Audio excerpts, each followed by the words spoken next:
Chapter 1. I had been with Julian Grant for 7 long years, and in all that time, he never once mentioned marriage. Then, he began a fierce pursuit of my long-lost sister, yet he never officially broke up with me. Just like the countless times before, he assumed I would always be there waiting for him, ready for him to come back after he'd had his fun. For my sister's birthday, he threw a lavish party, attending as her boyfriend. This time, I burned everything that connected me to him and went to the airport alone. As I was boarding, he sent me a message. "Vicky's birthday party is about to start.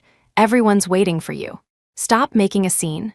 I smiled, didn't reply, and blocked him on everything before resolutely stepping onto the plane. He had no idea that a week ago, I had already accepted my childhood friend Ethan Shaw's proposal. We were going to get engaged as soon as the plane landed. "Ethan, I accept." I held the phone, staring at my reflection in the mirror. I was practically skin and bones, my face so pale and gaunt I looked like I was seriously ill. Ever since I got together with Julian, I had pretty much always looked like this ghostly version of myself. I took a deep breath. It was time to end this toxic relationship. "Ava, really? You really agreed to marry me?" Ethan's voice on the other end was gentle, thick with disbelief. I took another deep breath and nodded slightly. "Yes, really? That's wonderful. You know, since the day I first met you, I've been waiting for this day to come." A smile had unknowingly crept onto the lips of my reflection in the mirror. "Give me a week to handle things on my end." "Okay, I'll wait for you." Just as I hung up, the door was shoved open with great force. "Ava, dear, your sister's birthday is in a week. Where are the gowns and jewelry I bought for you? Let your sister have a look and pick something." I said nothing, my gaze falling on Vicky Quinn, who stood behind my mother. Vicky's face was a mask of provocation, but the instant our mother turned to look, her expression shifted to a pitiful, on the verge of tears look. "Mother, it's really not necessary. The designer gowns you bought are fine, even if they aren't haute couture like my sister's. You are both my children. Whatever your sister has, you should have too." With that, my mother looked at me, her tone tinged with displeasure. "Ava, your sister suffered a lot out there before she came back. You need to take better care of her." I thought I would be angry and sad, just like all the other times. Sad that my mother would blindly favor my sister, forcing me to give in to her again and again. But to my surprise, I felt nothing at all. Perhaps when disappointment reaches its peak, you stop having any expectations. "Fine. If she wants them, she can have them all." I agreed with a smile. I was leaving in a week anyway. These gowns and jewels were just cumbersome baggage I had no intention of taking with me. My mother was very pleased with my sensible attitude and smiled as she promised, "I'll order even more beautiful clothes and jewelry for you in the future." I gave a non-committal smile. My mother left. I took Vicky to the walk-in closet. No longer the meek girl from moments ago, Vicky's eyes were filled with triumphant glee. "You must be furious, aren't you, sister? I've stolen the mother who doted on you and the boyfriend you dated for 7 years. Now I'm taking your gowns and jewelry too." I couldn't be bothered with her and turned to leave. Vicky quickly stepped in front of me, glanced back, and then suddenly let out a cry of ouch as she threw herself violently to the ground. Her head hit the doorframe with a sickening thud. "Sister, why would you?" Her voice was filled with disbelief. "Ava Quinn, what are you doing?" Julian had appeared at my bedroom door at some point, just in time to see Vicky fall, and I was just standing there, watching coldly. Julian strode forward and helped Vicky up, his voice full of concern. Vicky went limp in his arms, her voice pitiable. "Jules, I'm fine. I'm sure my sister didn't mean it." She glanced at me cautiously, biting her lip in a show of grievance. "She's always a bit clumsy like this, I'm used to it. It doesn't hurt at all." As she said this, Vicky let out a soft hiss of pain, her eyes darting toward me again. "Still say it doesn't hurt. You've got a bump on your head already." Julian gently rubbed the back of Vicky's head. He looked at me and his gaze turned icy. "Ava, stop bullying Vicky. She's your sister after all." Chapter 2. Vicky grew up in an orphanage. She suffered so much. Isn't that pitiful enough? She's your own sister. Even I, an outsider, know to feel sorry for her. How can you be so cold-blooded? I thought I wouldn't feel a thing when faced with Julian anymore. But this was 7 years of my life. It couldn't be erased overnight. I had pursued him for 3 years and been with him for 7. After all those years, He would rather believe the sister he'd known for less than half a month than believe me. This wasn't the first time. Whether it was my mother or Julian, they would unhesitatingly side with Vicky, labeling me as jealous and cold-blooded. I wasn't sad. In fact, I wanted to laugh. But when I opened my mouth, my voice came out hoarse. "Julian, we've been together for so many years. Don't you know what kind of person I am?" Julian's expression flickered. He looked at me, his resolve seeming to waver. "It's natural for my sister to be angry. After all, Jules used to be her boyfriend," Vicky said softly. "Jules, please don't be so nice to me. My sister is already really, really angry." By the end, Vicky's voice was tinged with tears. The look in Julian's eyes when he turned back to me was once again ice cold. His tone was certain. "You're jealous that I like Vicky. Jealous that I'm good to her. You're jealous that she's gentler and more considerate than you, more likable. Ava Quinn, you changed the moment Vicky was found. Jealousy has made you unrecognizable. You're not the person you used to be, are you?" After he finished, he swept Vicky up into his arms and left without a backward glance. Finally, the last shred of affection had been worn away. I never thought this was the kind of person I was in Julian's eyes. Fine. Those 7 years might as well have been fed to the dogs. From now on, we would go our separate ways and never see each other again. I opened an airline website and quietly began to book a flight. Suddenly, a notification from a priority contact popped up at the top of my screen. It was from Julian. "Suddenly, I want to get married." He had sent it in our mutual friends group chat. The chat instantly exploded, with a dozen people tagging me. "Ava, did Jules propose? After a 7-year marathon, are you two finally tying the knot? Why are you still calling her Ava? You should be calling her Mrs. Grant. Mrs. Grant, is the date set?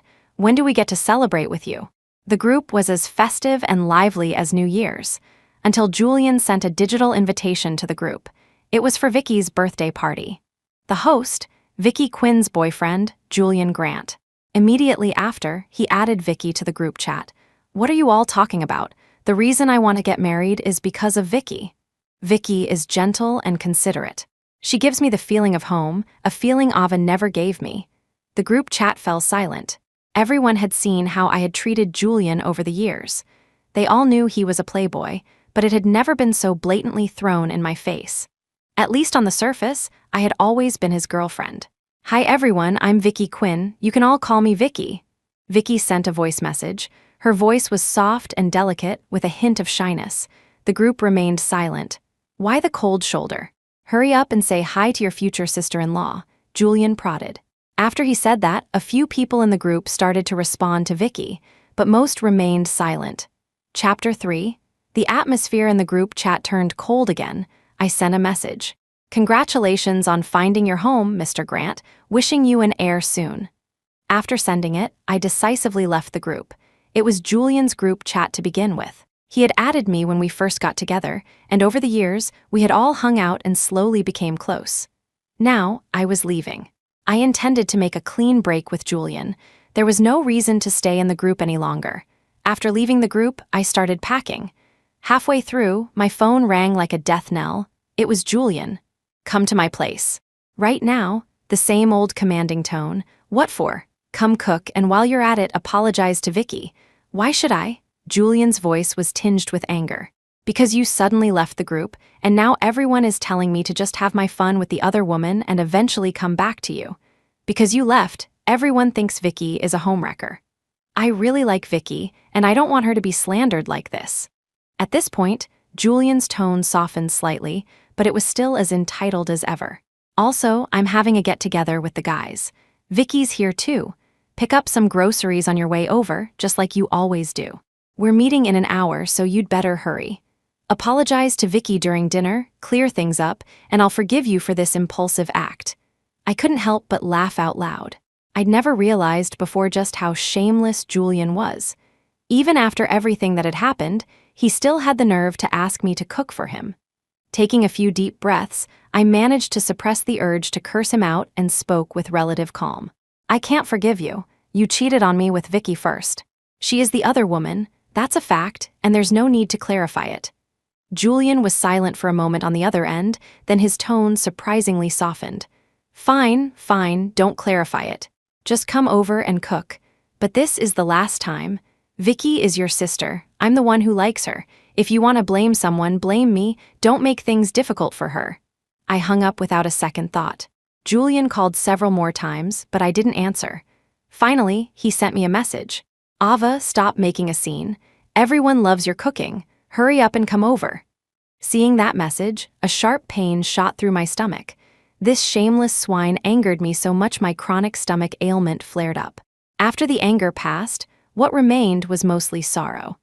If my grandmother knew I was wrecking the stomach she had so carefully helped me nurse back to health for a man like this, she would be heartbroken. I opened my phone's photo album and looked at the picture of the kind-faced old woman, memories flooding back. Grandmother had taught me how to cook, hand over hand. Before she passed, she gave me a yellowed recipe book. The Quinn family had once been imperial chefs, and my grandfather was a master chef qualified to cook for state banquets. My father passed away early, and grandmother hoped I would carry on the Quinn family's culinary legacy. But instead, I gave it all up to cook for Julian, carefully tending to his stomach, which was as fragile as my own. I cooked to help him save face with his friends, and I was the one behind the stove for all the Grant family's banquets. I worked myself so hard that my stomach problems returned. Meanwhile, the Grant family's business soared, thanks to the countless resources and opportunities they gained from guests who raved about the food at their banquets. I opened a locked drawer, took out the yellowed recipe book, and carefully placed it at the bottom of my suitcase. This time, I was determined to fulfill my grandmother's last wish, to make the Quinn family's culinary art flourish. Chapter 4. The next day, I planned to take Goldie to get the necessary documents for his transport. Goldie was the puppy my grandmother had raised. He had been with her for 5 years and with me for 3. Besides the recipe book, he was the only thing she had left me. I had just gotten dressed when I heard the agonized whimpers of a dog from outside the window. Faintly, I could also hear Vicky's curses. "You stupid mutt, you dare bark at me? I'll kick you to death. Ava Quinn treasures you so much. She'll be thrilled to see your corpse, won't she?" My breath caught in my throat. I flew down the stairs and rushed into the garden. Goldie was lying on the ground, blood seeping from his belly and trickling from the corner of his mouth. Vicky stood over him, stabbing at his stomach again and again with the slender heel of her high-heeled shoe. She heard my footsteps, looked up at me, and a provocative smile spread across her face. My mind went blank for a second, then all the blood rushed to my head. I rushed over like a madwoman and shoved Vicky away with all my might. Caught off guard, Vicky fell heavily to the ground with a scream. She instinctively put her hands down to break her fall, and her entire palm and forearm were scraped raw, leaving a long, bloody gash. I quickly scooped Goldie into my arms and started to run. As I neared Vicky, she grabbed the corner of my shirt. "Sister, why are you doing this to me? And why are you doing this to Goldie?" Tears streamed down her face instantly. She looked like a fragile butterfly in a storm, broken and pitiful. "Get lost," I kicked her away and tried to run. "Goldie, hang on, I'm taking you to the vet right now. There's still time. There has to be time." "Ava, what are you doing?" My mother's furious voice rang out. Beside her stood Julian, his face ashen. "Sister, it's okay if you take your anger out on me, but please, stop hurting Goldie, he's so pitiful," Vicky cried, her eyes filled with pain as she looked at Goldie. Right now, my only thought was getting Goldie to the vet. I couldn't care less what Vicky was saying. I just kept my head down and charged forward. "That's enough, Ava Quinn." My mother grabbed my arm, her tone freezing cold, like ice that had never thawed. "Vicky saw you hitting Goldie and felt sorry for him, so she came to tell me. I can't believe you've beaten him to this state. He was your grandmother's favorite dog. She entrusted him to you on her deathbed, asking you to take good care of him. Your grandmother doted on you so much. How can you face her? How can you face your own conscience after doing this?" "Mother, I'm begging you." Tears of desperation streamed down my face as I pleaded with my mother. "We can talk about this later, just let me take Goldie to the vet." Vicky interrupted me, sobbing.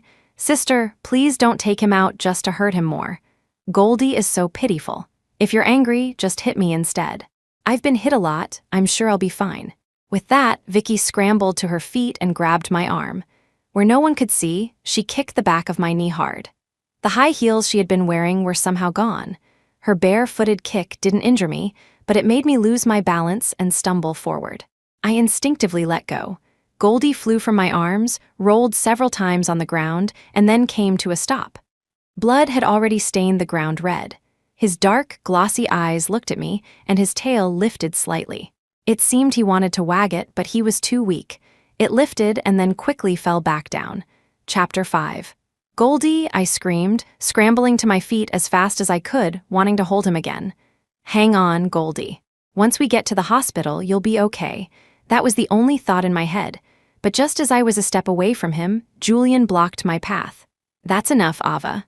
Julian's face was dark, his tone colder than ever before.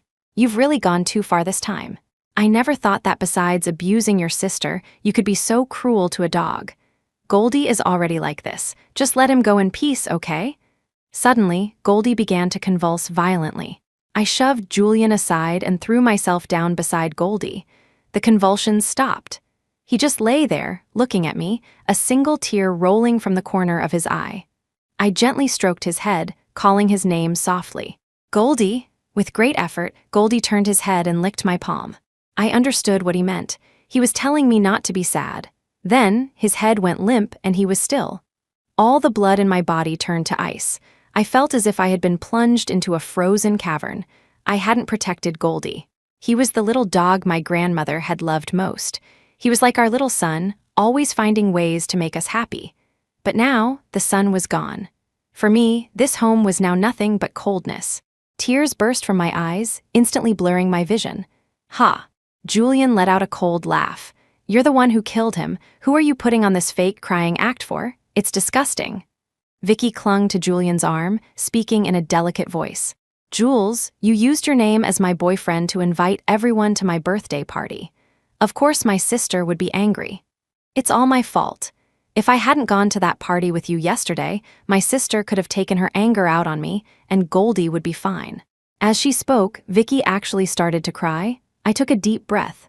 Suddenly, I shot up, rushed to Vicky, and raised my hand.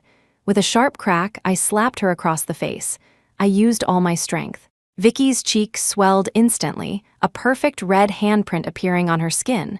But it wasn't enough. Not nearly enough. What was this pain compared to what Goldie had suffered? I raised my hand again, ready to strike, but Julian grabbed my wrist. At that moment, my mother rushed over, raised her hand, and slapped me hard across the cheek. Ava Quinn, haven't you caused enough trouble?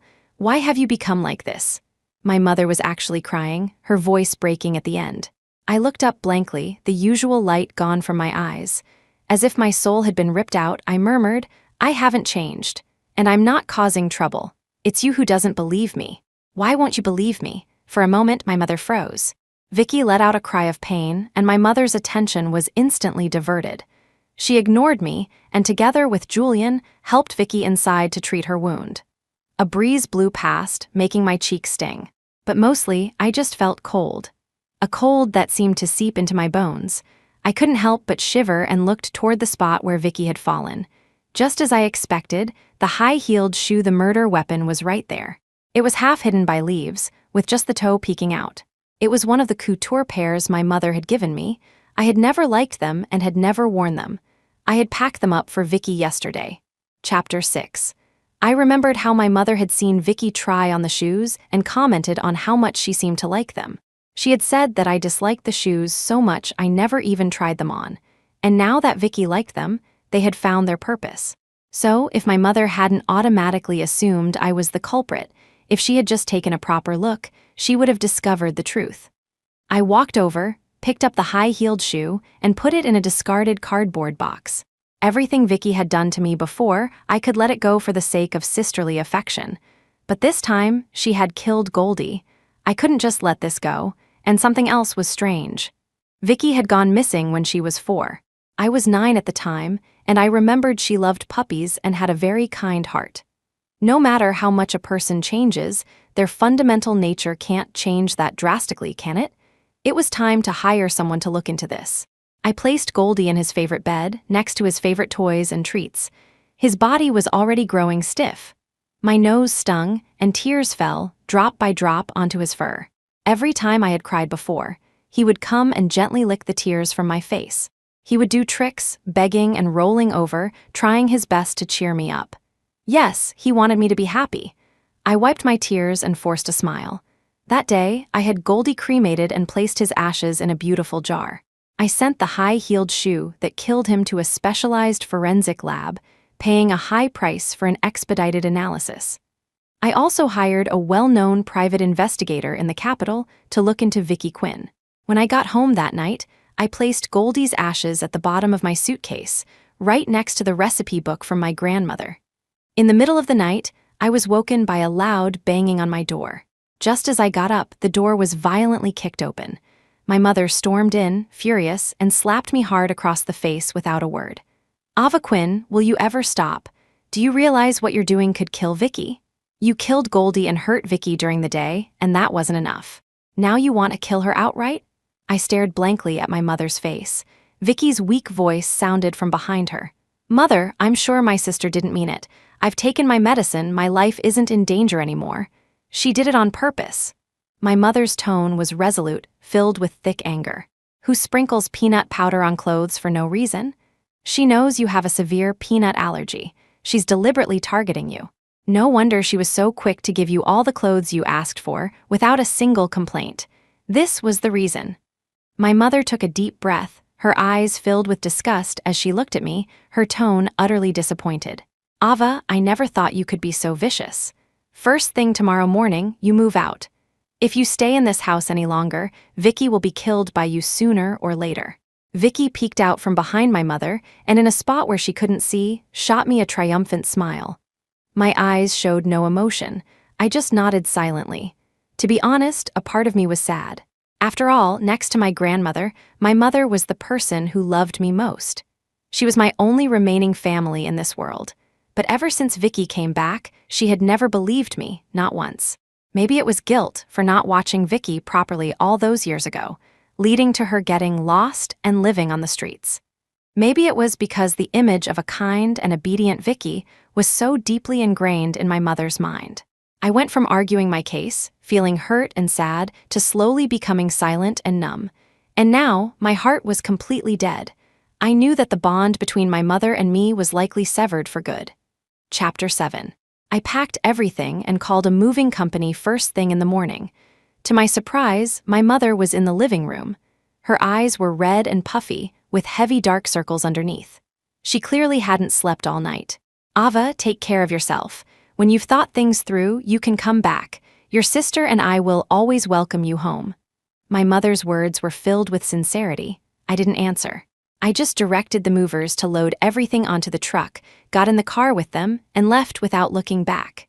My sister would never welcome me home, and this was no longer my home. I arrived at the small apartment I had bought 3 years ago and began unpacking my boxes. Inside were all my memories. Photos with my mother, photos with Julian. I cut them all into pieces and burned them. I also threw away the wedding dress I had bought long ago, stuffing it into a trash bag. I had secretly ordered it 7 years ago, right after Julian agreed to be with me. Over the years, I had fantasized countless times about wearing that dress and walking down the aisle with him. But now, I didn't need it anymore. Even if I were to get married, I would never wear this dress. I didn't want any connection to Julian anymore. That included this wedding dress, prepared for him long ago, a dress he never even knew existed. All that was left were the gifts Julian had given me over the past 7 years. Julian had always been generous. Most of them were designer bags and jewelry. There were a few designer outfits that I had never worn because the size or style wasn't right. Before, I was blinded by so-called love. Only now did I realize that apart from being expensive, very few of the things Julian gave me were things I genuinely liked. He probably never truly liked me, which is why his gifts were always so perfunctory. I packed everything up, planning to ship it all to Julian before I left. After that, I went to the restaurant I owned and hung up a sign that read, "For sale at a low price." I had opened the restaurant 3 years ago to fulfill my grandmother's last wish. Now, it had become the Grant family's private kitchen, used to entertain their business partners. Because the price was low enough, I got a call that very day. The buyer was a kind-faced, middle-aged man. The contract was signed quickly, and the payment was transferred just as fast. Once the deal was done, the man closed the restaurant door and replaced my "For sale" sign with one that read, "Under renovation." I strolled home. I had bought this apartment for its convenience to the restaurant. It was close, only a 10-minute walk away. I was halfway there when Julian's car suddenly pulled up beside me. The back window rolled down, revealing Julian's handsome face, a face that could make people scream. But now, that face stirred no emotion in me. If anything, I felt a little disgusted. I frowned and quickened my pace. "Ava," Julian called out from behind me, his tone light, with a hint of command. I ignored him and kept walking. Julian suddenly opened the car door, got out, and hurried after me. A few curious passers-by had already stopped to watch the unfolding drama. I had no choice but to stop, my face a mask of impatience. "What is it?" Julian paused, seemingly surprised by my attitude. A flash of annoyance crossed his face, but he managed to suppress his anger and spoke in as calm a voice as he could muster. "Why did you sell the restaurant?" I frowned, my impatience even more obvious. "That's my personal business. I don't see how it has anything to do with you, Mr. Grant." Chapter 8. All right, Ava, stop making a scene. Julian's tone was indulgent, as if he were calming a sulking puppy. He rubbed his temples, his voice heavy with fatigue. "Mr. Wang is coming over tomorrow, and he specifically requested your cooking. Since the restaurant is sold, just come cook at my place." If this were the old me, seeing Julian like this would have broken my heart. I would have immediately agreed to his request and helped him cook. But now, I just said coolly, "Sorry, I can't." With that, I started to walk away, but Julian grabbed my wrist. "Ava Quinn, are you really trying to force me to break up with you? You've known from the beginning that I'll always have women flocking around me. And you've always been so sensible, so obedient. Why don't you learn from your sister? Be a little gentler, say a few soft words, and I won't break up with you." I pulled my hand away from his grasp. A strong wave of nausea washed over me. I truly couldn't understand why I had ever fallen in love with such a person. A man so arrogant, who so casually trampled on everything I had given him. "We've already broken up. Stop harassing me." Perhaps the disgust in my eyes was too obvious. Julian finally lost his temper and sneered, "Fine, let's break up then. Ava Quinn, you're the one who asked for this. Don't come crying back to me later." His eyes were filled with the triumphant glee of someone who believed they held my entire world in their hands. For 7 years, no matter how much he played around, I would always wait quietly for him to come back to me. All his friends said it. Ava Quinn was so desperately in love with Julian Grant that she could never leave him, and he believed it with all his heart. I smiled, said nothing more, and walked away. That night, just before bed, Julian suddenly started spamming me with messages. They were all videos. It was him on a beach, under lights that twinkled like fireflies, making a sweet confession to Vicky. It was a recreation of the scene where I had confessed my love to him 7 years ago. As a child, I used to sit with my grandmother in the courtyard and watch the fireflies. Under the dark moon, the tiny, twinkling lights were breathtakingly beautiful. I had always hoped that someone would create such a romantic and beautiful scene for me. In the end, it was I who had created those fake fireflies. And so began this fake love story. After we got together, I told Julian about my dream of seeing real fireflies. I had always imagined it. Him, under the bright moonlight, amidst a dance of fluttering fireflies, proposing to me. As it turned out, what is fake will always be fake. It can never become real. I didn't reply. I removed Julian from my priority notifications, turned off alerts for his messages, and muted the chat. My social media feed was also flooded with posts from Julian. The latest one was a photo of a red mark on the back of Vicky's hand, with Julian tenderly blowing on it. The caption read, "To a certain vicious woman, I suggest you try being a better person." Vicky was the first to comment below. "It's all my fault. My body is just too weak, that's why I'm allergic to peanuts. You can't blame my sister entirely." Julian replied immediately after, "How is this your fault? It's all her. She's vicious, consumed by jealousy, jealous that I'm good to you." I muted Julian's feed, out of sight, out of mind. To ensure Julian wouldn't bother me when I left, I hadn't blocked him yet. Over the next few days, Julian and Vicky seemed to be on a continuous parade of public affection. Many friends called to ask me what was going on. I grew tired of it and finally posted a single message on my feed. "Julian Grant and I have broken up. Thank you for your concern." Chapter 9. Vicky's birthday party soon arrived. It was a grand and magnificent affair. Julian had even high-handedly invited the media. It was a public declaration of Vicky's status as his official girlfriend. Over the years, he had a constant stream of women around him. I was the only one he had ever publicly acknowledged. But when he acknowledged me, it was perfunctory. Forget inviting the media, he just had a get-together with friends and casually announced it. A get-together where I was the one cooking. But now, he had given Vicky such a grand stage. It made me look like even more of a joke. Some people envied Vicky, while others ridiculed me. The story of how I had pursued Julian was known throughout our circle. Vicky, gloating, recorded videos of people's ridicule and sent them to me. I didn't even bother to watch them and immediately blocked her. I listed my apartment for sale with the property management office. At 2 in the afternoon, I got into a taxi headed for the airport. My phone started ringing continuously. I silenced it and didn't answer a single call. While waiting in line to board, I received a message from my mother. "Ava, this is your sister's first birthday back home. You have to be here. Otherwise, people will think Vicky came between you and Julian, causing a rift between you two. It will damage Vicky's reputation. Vicky has already forgiven you for nearly killing her. After the party, you can move back in." I thought my heart had grown so cold it was numb. But seeing those messages, I still felt a pang of sadness. My mother used to be this considerate of me. Now, all her thoughtfulness and love were directed at someone else, at the person who had viciously killed Goldie. I took a deep breath and blocked all of my mother's contact methods. As I was boarding, I suddenly received a text message. It was from Julian. "Why aren't you replying to my messages or answering my calls? Stop making a scene. We're still waiting for you to cook at the party tonight." Even though it was just text, I could instantly picture Julian's entitled, commanding expression. He had been like this with me for the past 7 years. When I loved him, I didn't think much of it. To love him was to love all of him. Now that I didn't love him anymore, now that the spell was broken, the mere thought of his face made me sick to my stomach. Once I was through boarding, I blocked Julian's number as fast as I could. It was as if I'd be tainted by something dirty if I were a second too slow. After all that was done, I let out a long breath, walked through the gate, and never looked back.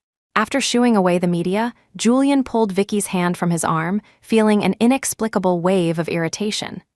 Vicky didn't seem to mind his action. Instead, she moved closer, her voice soft with concern. "Jules, you look so pale. Are you not feeling well?" "It's nothing, I'm just a little tired." Julian rubbed his temples irritably.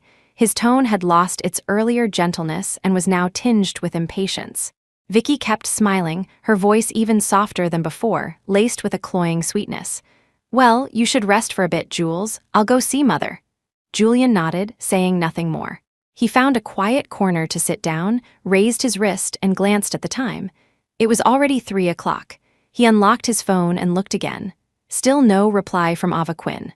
She hadn't replied to any of his previous messages either. He had already humbled himself, actively messaging her first. Chapter 10. Julian thought back to the past. Ava used to reply to every single one of his messages. There had never been a time when his own message was the last one in their chat. If that ever happened, Julian wouldn't reply again. It was a matter of his masculine pride. It was always Ava who would back down first, initiating contact again.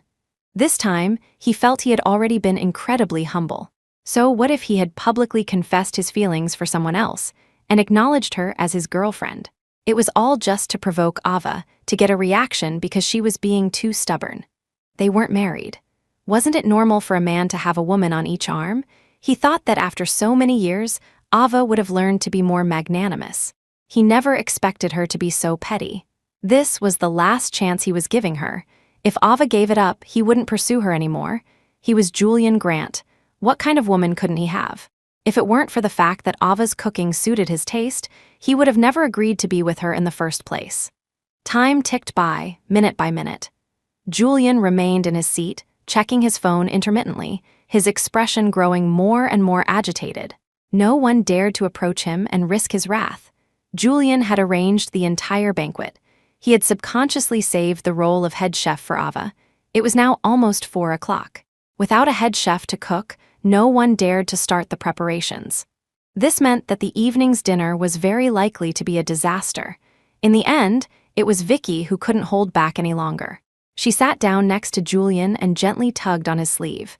After all, if anything went wrong with the banquet, she would be the one most embarrassed. "Jules, has the chef you hired not arrived yet?" Her voice was soft and pleading, her expression pitiful. It was a look that had once captivated him, but now it just felt annoying. Still, his good manners forced him to bury this disgust deep down.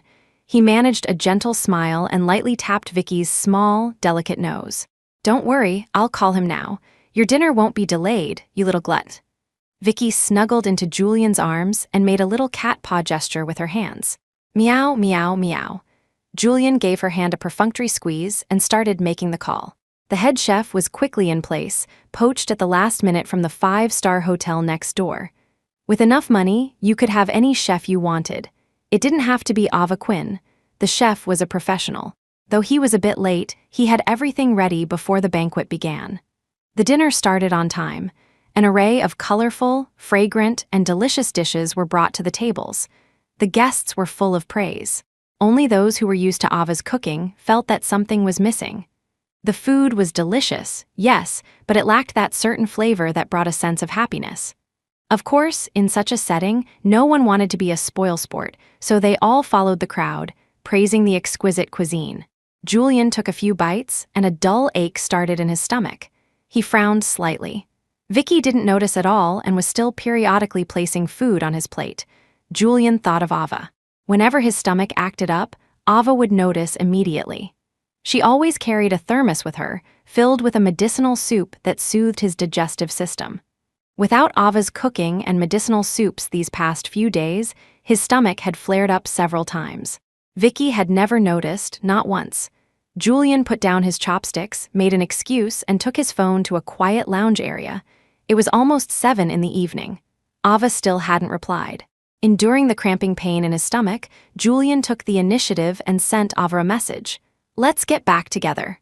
The only response was a glaring red exclamation mark. Chapter 11. Julian stared at the exclamation mark, stunned for a long moment. He wondered if it was a system error. He tried sending several more messages in a row. Each one was met with the same red exclamation mark. Ava Quinn had actually blocked him. A wave of fury instantly surged through him. He angrily tried to call her. The call wouldn't go through. She had blocked his phone number 2. His chest filled with suppressed rage. How dare she? Wasn't she afraid that he would just leave her for good? The anger made the pain in his stomach worse. She had promised that she would never let his stomach hurt again. In the end, she had broken her word. Fine, let her have her wish. He would disappear from her world completely. The thought of Ava, crying and begging him to take her back, filled Julian with a sense of satisfaction. Everyone around them knew it. Ava loved him so much she couldn't live without him. She would be back, sooner or later. After I got off the plane, I didn't contact Ethan Shaw right away. Having just ended a terrible relationship, I was somewhat hesitant about starting a new one. When Ethan proposed, he had said it in a completely joking tone. He had always been a playful person. I didn't know if it was a spur-of-the-moment thing or if he had given it serious thought. I thought I should give Ethan some time to think it over. As it happened, my best friend from university, Beatrice White, also lived in the city. Bea already knew about what had happened between me and Julian. I had officially announced the breakup on my social media, and Julian had made a big show of his love for Vicky. By now, reports about our relationship drama were all over the place. Bea carefully avoided mentioning Julian. I had told her my travel plans a day in advance. She seemed to have already arranged something for tonight. Our team just finished a huge project, and the CEO gave us special permission to have a team-building party on his yacht. We can bring friends and family. It's tonight, so let's go together. Don't worry, everyone on my team is really nice, and there are some handsome young guys too. Just come and see. Bea had always been thoughtful and considerate. She had already anticipated all my worries. I knew Bea worked for a major hospitality group. I wanted to open a restaurant here myself, so perhaps there would be opportunities for collaboration. Even if we couldn't collaborate right away, expanding my network was always a good thing. I agreed. The yacht was docked by the sea. The beach was still undeveloped. There were no streetlights around. In the pitch darkness, the yacht ahead glittered with tiny, sparkling lights. They flickered on and off, like fireflies dancing in the air. Our CEO is incredibly handsome. They say this yacht is named after the person he loves most. He treasures it. This is a huge deal, him letting us come aboard. B seemed incredibly excited about the trip. Someone on the boat called out to B. The early summer evening breeze cut through some of the day's heat. Everyone was gathered around a long, brightly lit table inside the cabin, chatting enthusiastically. B pulled me over to one of the 3 remaining empty seats. The person sitting next to us seemed to be B's boss. He gestured for B to sit next to him. B, in turn, pulled me into the seat beside her. Through the bright glass windows, I could see the yacht's kitchen. Chapter 12. A chef in a tall hat, along with 2 assistants, was busy working inside. Soon, the chef brought out the appetizers. A portion was placed in front of everyone at the table. Finally, he placed a portion at the empty seat next to me. B looked confused and whispered to her boss, "Why is there an extra serving?" Before her boss could answer, a few people sitting near the door gasped in surprise. It's the CEO, did he actually come in person? And amidst the looks of surprise and disbelief, Ethan Shaw, dressed in a casual dark gray suit, appeared at the doorway. The starlit lights on the yacht's ceiling shone down on him, twinkling and shifting as he moved, creating an almost dreamlike effect. His expression was serious, a far cry from his usual playful demeanor. I hadn't seen him in years, and his entire aura had changed. He was more mature now and much more charismatic. He looked at me, and I quickly turned my head away, avoiding his gaze. I could feel his eyes on me, until he pulled out the chair beside me and sat down. "Welcome, everyone, to the Avril. I hope you all have a wonderful time." I looked at him in astonishment. The English name I had given myself was Avril. I had only used it once for a self-introduction and never again after that. Ethan looked back at me deeply. His eyes held an intensity of emotion I had never seen before. My heart began to pound uncontrollably. I nervously looked away. I was so flustered I didn't know where to put my hands. B, who had already noticed the strange way Ethan was looking at me, asked cautiously, "Mr. Shaw, do you know Ava?" Ethan smiled and nodded, his voice warm and deep. "Of course. We used to live in the same neighborhood. We were classmates in elementary, middle, and high school." "Wow, what a coincidence," B exclaimed sincerely. Then she sighed regretfully and leaned in to whisper in my ear, "I can't believe you and our CEO are childhood sweethearts. Too bad he's already in love with someone else." Her boss shot up from his seat as if he'd been electrocuted. Everyone stared at him in surprise. The boss just smiled and raised his glass to Ethan.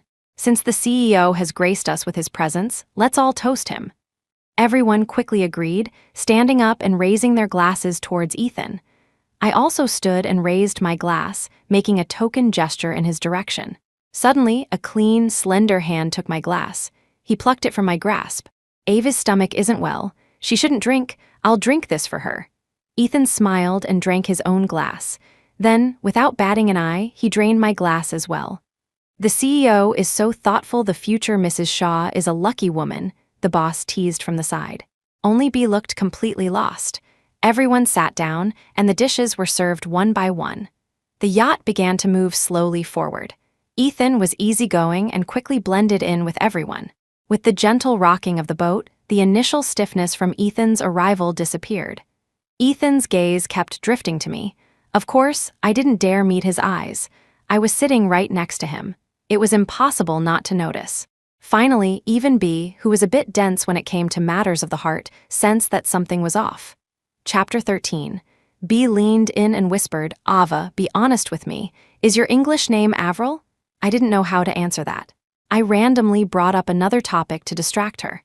I glanced unconsciously in Ethan's direction. He was looking at me too. There seemed to be a hint of hurt in his eyes. I quickly looked away, not daring to look at him again. For some reason, seeing him this time felt completely different from before. I used to see him as just a friend, and I'd never felt this kind of heart-fluttering sensation. Shortly after we graduated high school, my father passed away. My mother and grandmother were both devastated. After some discussion, they decided to move to my mother's hometown in the capital, to leave behind the place filled with painful memories. Because of this, I changed my university choice at the last minute to one in the capital. Around that time, Ethan's family sent him abroad. At first, We kept in touch frequently. But then I started university, made new friends, and fell in love with Julian. He seemed to have made new friends and started new relationships as well. Slowly, we contacted each other less and less. We only sent each other blessings on holidays and birthdays via Messenger. Until recently, when my long-lost sister was found. Julian, acting as my sister's boyfriend, sent out invitations to her birthday party far and wide. Ethan somehow found out about it. He called to ask me if it was true. When I confirmed it, he suddenly proposed to me. I was hesitant at first, but then Julian's behavior became more and more outrageous. In a moment of heated emotion, I accepted Ethan's proposal. Thinking back now, he probably just said it offhandedly. Like when we were kids, and he would always say I was his girlfriend. It was just to drive away the annoying boys who pursued me. This time was probably the same, just to help me get away from Julian. Although we used to be close friends, 10 years had passed.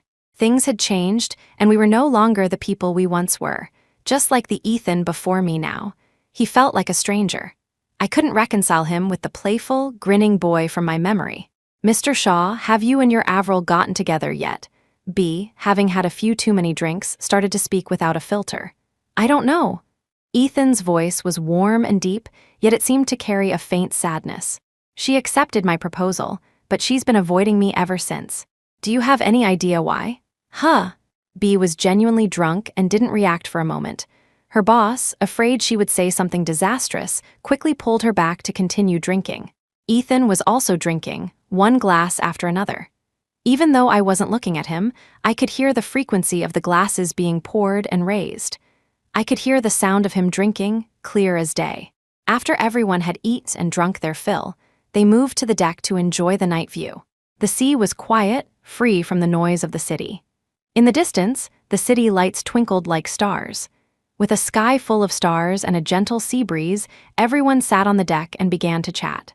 They talked about work and their personal lives. Because of Ethan's presence, I was in no mood to network.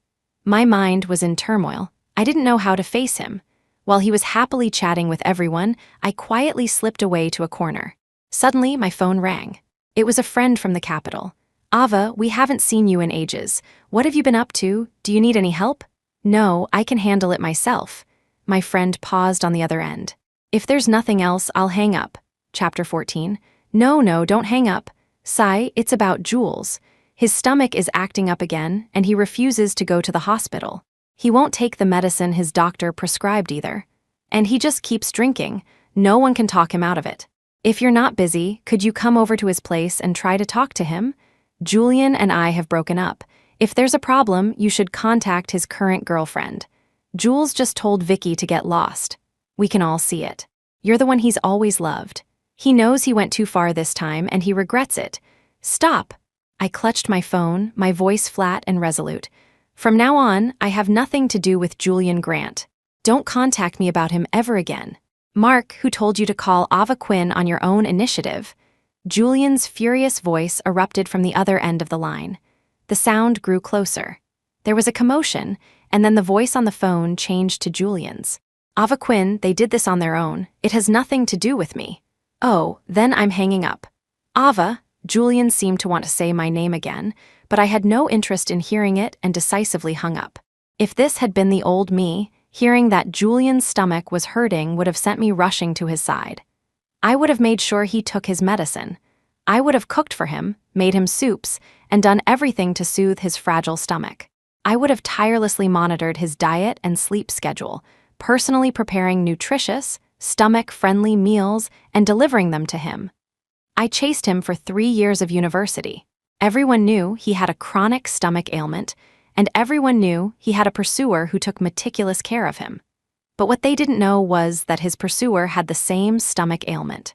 Now it was time to love myself properly and to love someone who was worthy of my love.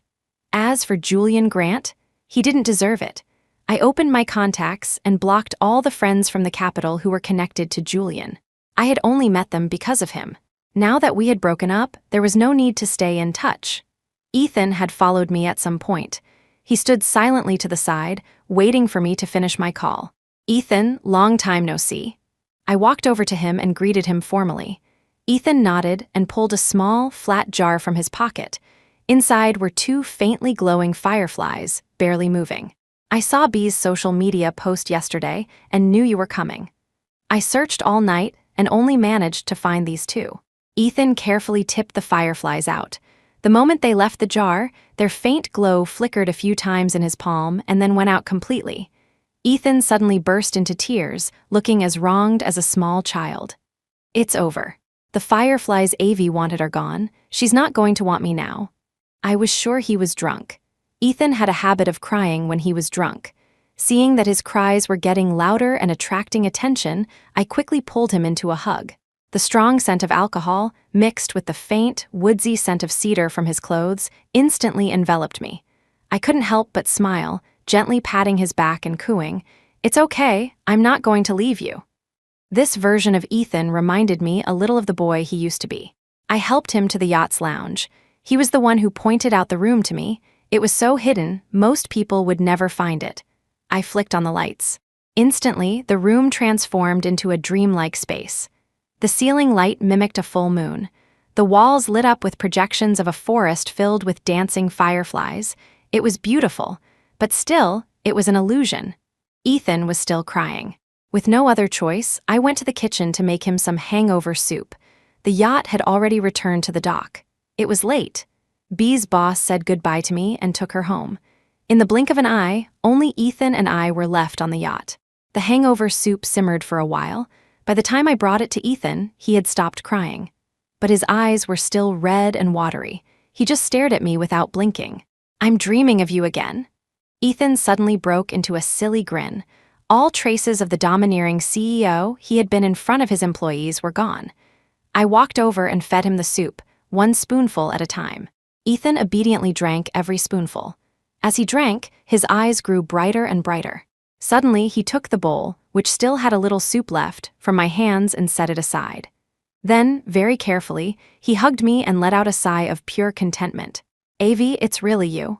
Finally, I'm not just seeing you in my dreams." He released me, cupped my face in his hands, and studied me intently. His eyes were a mixture of surprise and disbelief. "I thought I would never see you again in this lifetime. I thought I would lose you forever, that I'd have to watch you marry someone else. I never thought I'd have the chance to have you." Chapter 15. Ethan's gaze was scorching as he looked at me. He slowly leaned in, his cool lips brushing against my cheek, then quickly pulling away. His gaze shifted to my lips, becoming hazy and mesmerized. He moved as if to kiss me, but I turned my head aside, avoiding it. Ethan sniffled, a wounded expression on his face. He looked like he was about to cry again. He took a step back, putting a small distance between us. He took a deep breath, his tone earnest and sincere. "If you don't want to marry me right now, I won't force you. I can wait. I can wait as long as it takes. We're not married yet, and I haven't given you a proper proposal. You have the right to change your mind at any time." At this, Ethan managed a smile, but it was a bitter one. "You are free. Even if you end up choosing someone else, not me, I can accept it. It's just, Julian, that guy is too much of a playboy. If you're with him, you won't be happy. I don't want to see the person I love most end up unhappy." I stared at Ethan, stunned. A warmth spread from the bottom of my heart, quickly enveloping my whole body. He used to think words like these were cheesy and would never say them to anyone. I never knew. I didn't know when I had become the person he loved most. I smiled, took a step forward, and gently wrapped my arms around him. Ethan's entire body tensed up, so nervous he didn't know where to put his hands. I leaned in close to his ear and whispered, "I'm not going to change my mind. Ethan Shaw, let's get married." I released him, cupped his face in my hands, and gently pressed my lips to his. Ethan's breath hitched, but in the next moment, he turned from passive to active, deepening the kiss. The night was still young, and the story of Ethan and me was just beginning. Julian's stomach was in constant pain. His face was gaunt, and he spent his days and a days inviting friends over to drink. He hadn't paid any attention to his company's affairs for a long time. Waves of friends tried to talk sense into him. Even Julian's mother flew back from abroad to persuade him personally. But for some reason, he had become impervious to advice. No matter what anyone said, he continued on his self-destructive path. Even Julian himself didn't know why he was acting this way. Perhaps he had grown tired of Vicky's antics. Now, seeing her in front of him, she just seemed cloyingly sweet, her efforts over the top. Like she was putting on a performance just for him. He began to miss Ava. He missed how she could always immediately sense his mood. Even the slightest change in his expression, and Ava would know his stomach was acting up. She would then tirelessly supervise his meals, cooking and making soups for him. But now, as long as he didn't make it obvious, not even his own mother noticed anything was wrong. When his friend had called Ava, he had had the chance to stop him. But on some strange impulse, he had let his friend dial the number.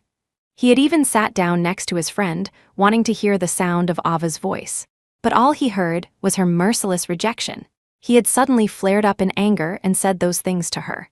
God knows how much he wanted Ava to care for him like she used to, even the nagging he once found so annoying. But there was nothing. Ava said nothing and just hung up the phone decisively. She never called back. It was as if his entire existence had nothing to do with her. Since the day they met, Ava had never treated him like this, like he was a complete stranger. Honestly, in that moment, Julian's heart had panicked, but he quickly reassured himself. Ava had loved him for 9 whole years. For 9 years, he had a constant stream of women around him, and Ava had never left. She had always worked so hard to maintain their relationship. She had even accepted his philandering because of it. 9 years was long enough for a woman's love to be etched into her very bones. She could never leave. Julian refused to believe it. He refused to believe that Ava could really let go of their 9 years of history and leave him completely.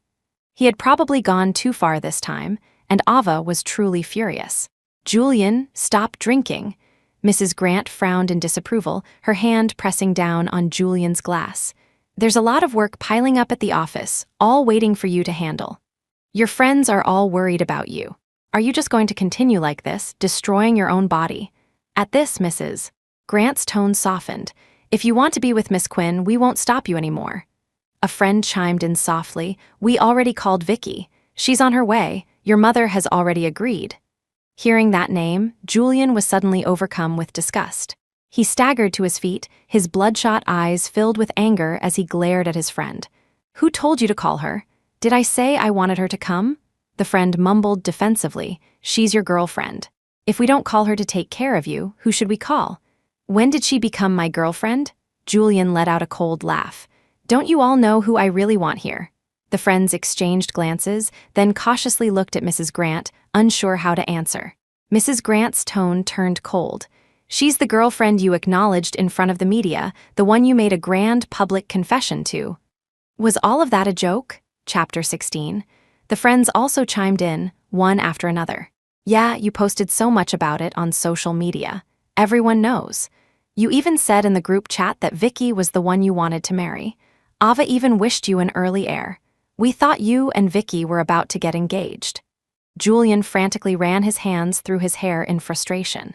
It was my fault. I went too far. I was just trying to spite her to force her to give in. She was always so sensible before. She'd be angry for a little while, then she'd come back. Why has it been so long this time, and she still hasn't come back? Julian had had so many women over the years that he hadn't given Ava much more attention than any of the others. Mrs. Grant, who lived abroad most of the time, couldn't even recall who Julian was talking about at first. Seeing her confusion, the friends briefly explained, and only then did Mrs. Grant remember. Oh, it was her. That girl is a wonderful cook, and she's gentle, virtuous, and knows her place. She's indeed a good choice. I'll call her myself. Because Ava was such a good cook, Mrs. Grant had exchanged phone numbers with her years ago. But then the Grant family had expanded their business overseas, and Mr. and Mrs. Grant had gone personally to oversee it.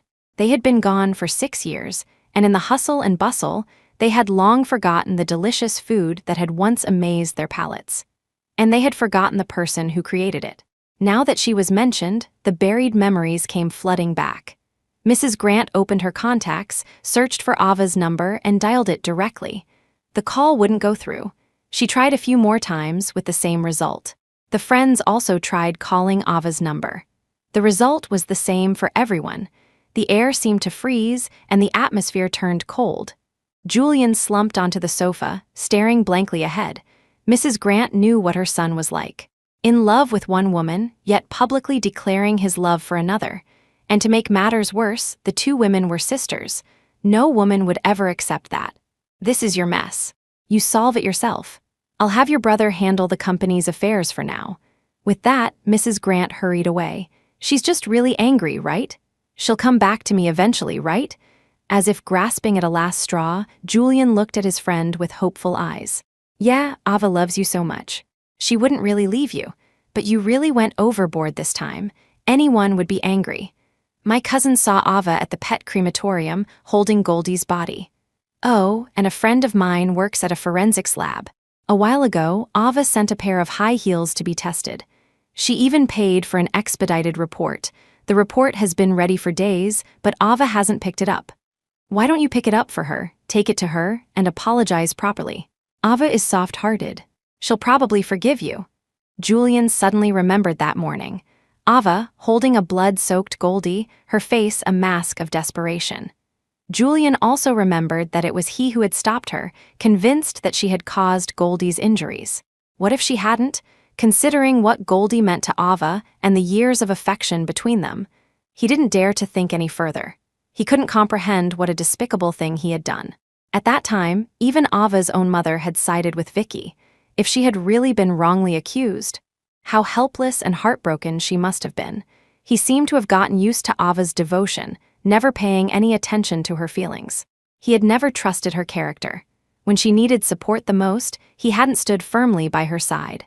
Recalling all the past events, Julian was struck by a horrifying realization. He had been a truly terrible boyfriend. The Ava now must be isolated and helpless, sitting alone in her apartment, waiting for him to rescue her. Before, it was always Ava who came to him. This time, it was his turn to take the initiative. With this thought, Julian stood up with unwavering determination. He picked up the stomach medicine from the table and swallowed it with a glass of warm water. He went to the bathroom, washed his face, and combed his messy, nest-like hair. Finally, he changed into the set of clothes that Ava liked most and headed for the door. But as soon as he opened it, he ran straight into Vicky. She still had that pitiful, vulnerable look. Her eyes were always watery, as if someone had bullied her, always managing to stir a man's protective instincts. "Jules, you drank so much, your stomach will be upset and your head will hurt." Vicky's voice was full of concern as her slender fingers pressed against Julian's temples. "I learned how to give a massage specifically for you. This should make you feel a bit better." Julian coldly slapped her hand away. "Not necessary." Julian's gaze on Vicky was colder than ever before. Vicky seemed to be very concerned about him, but in all this time, she had never once realized he had a chronic stomach condition. Vicky's smile became even sweeter. It even held a hint of cautious flattery. "Jules, I got a table at that lamb hot pot place on the west side of town.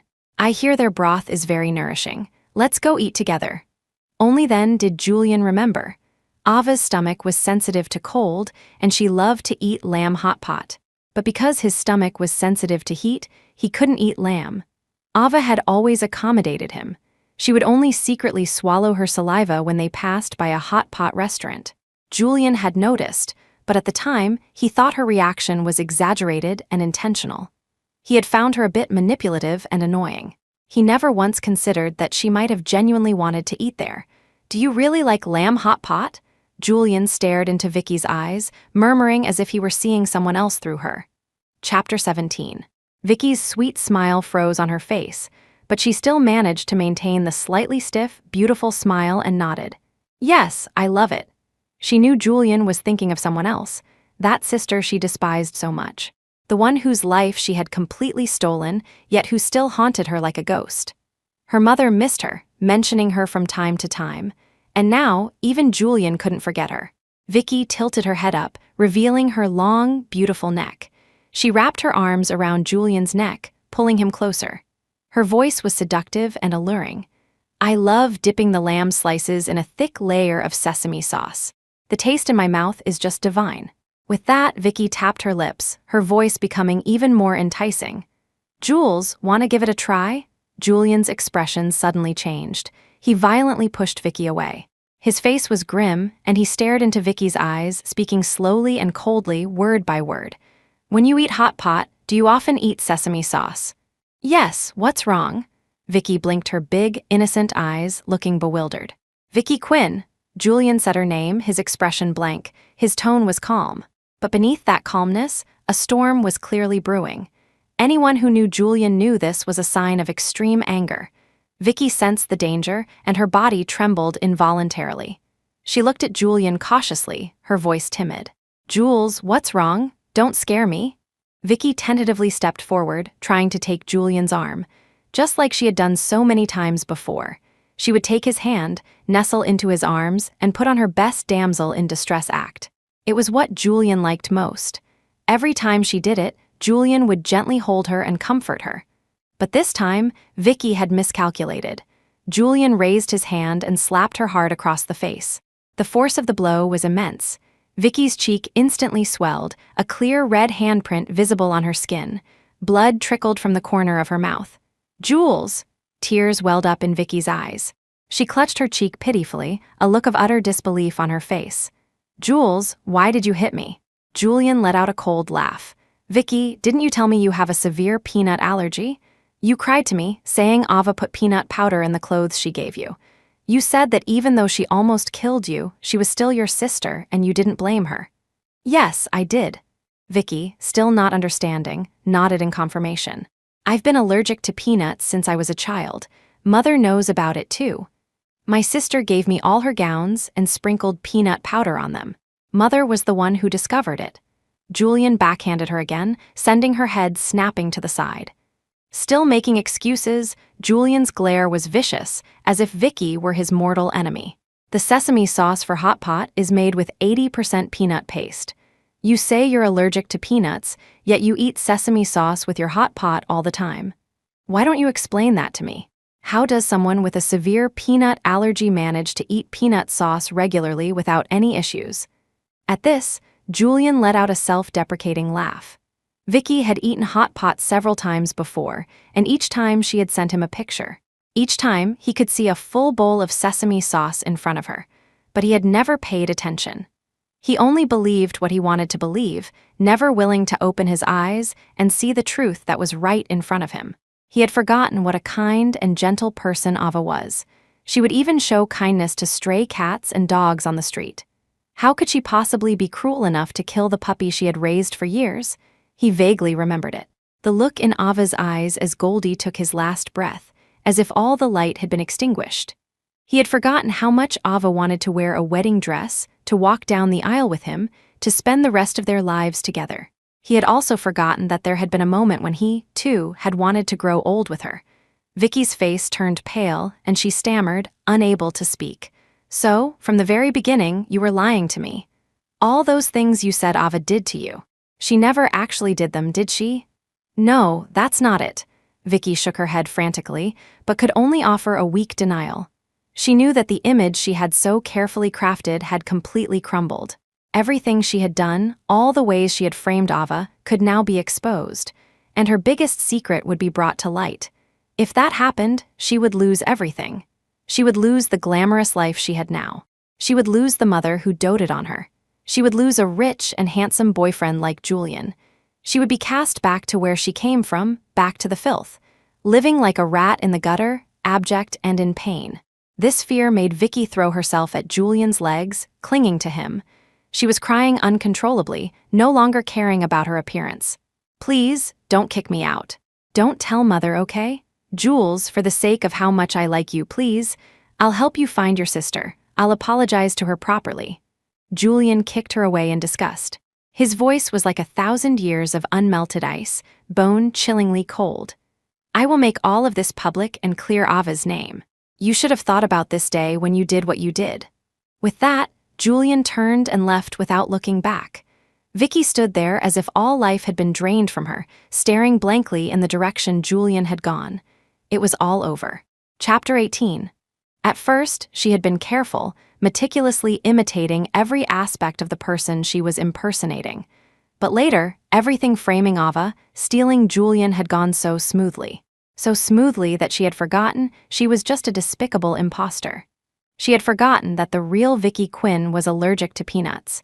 She had even brazenly sent Julian pictures of herself eating hot pot with sesame sauce. Julian sped all the way to Ava's apartment building. Night had already fallen completely. He saw that the lights were on in Ava's apartment. A wave of wild joy surged through Julian. She had been waiting for him here all along, just like the countless times before, waiting for him to come back. This was the last time. Julian made a silent vow. If he and Ava could get back together this time, he would marry her immediately and strive to be a good and faithful husband, to make up for all his past foolishness. Julian took a deep breath, picked up the bouquet of red roses he had bought on the way, and stepped into the elevator. When he reached the apartment door, Julian noticed that the lock seemed to have been changed. He nervously cleared his throat. He straightened his clothes and collar, ran a hand through his hair. Only then did he raise his hand to knock. The door opened quickly. Seeing the unfamiliar woman in front of him, the apology that was on the tip of Julian's tongue died in his throat. Maybe Ava got lonely living alone and found a roommate, Julian told himself. "Excuse me, is Ava Quinn home?" "Ava Quinn, who's that?" the woman asked, looking confused. She shouted into the apartment, "Honey, do you know an Ava Quinn?" "I think that was the previous owner," a man's voice called back from what sounded like the kitchen. "She left the sale of the house entirely to the property management. I saw her signature on the contract." "Sorry, the person you're looking for has already sold the house to us," the woman said coldly. "We've never met her, and we don't know where she is." With a sharp bang, the woman slammed the door shut. Julian stood there, stunned. Ava had sold the house. Then where could she have gone? Only then did Julian realize. Other than her family home and this apartment, he had no idea where Ava might be. He didn't know if she was still in the capital. He didn't even know if she was still in the country. She had sold her apartment. Would she ever come back? Where was she waiting for him? Was she even waiting for him? Julian had no clue.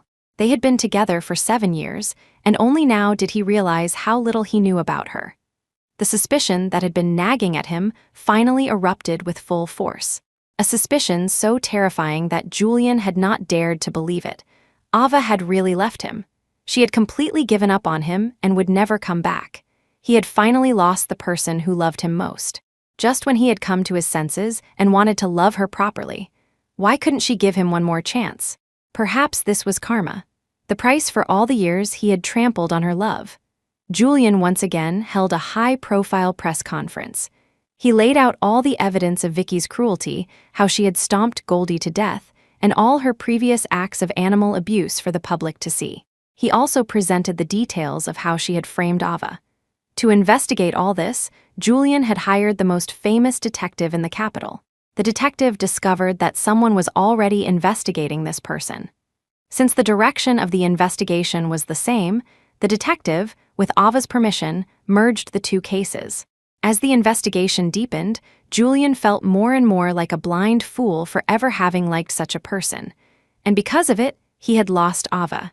He had lost the love of his life. This person, Vicky, was far more depraved than he could have imagined. Her heart was as black as a viper's. She wasn't Vicky Quinn. Her real name was Lucy Miller. Lucy had accidentally discovered that the child bride sold to her family years ago was actually the second daughter of the Quinn family, Vicky Quinn. She secretly cut a lock of Vicky's hair. Then she poisoned the food with rat poison. She murdered her parents, her brother, and the real Vicky, who was locked in the cellar. She dismembered their bodies and buried them in the mountains behind their house.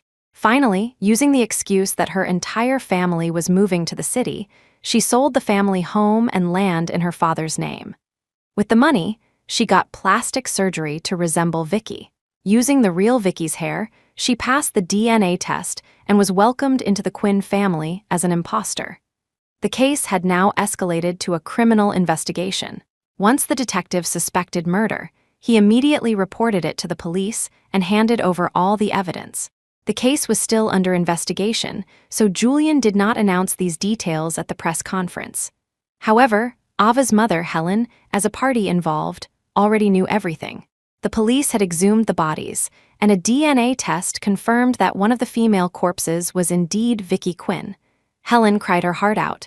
She couldn't believe she had welcomed her daughter's murderer into her home. Chapter 19. She had even wronged her eldest daughter at every turn for this monster, and eventually driven her away.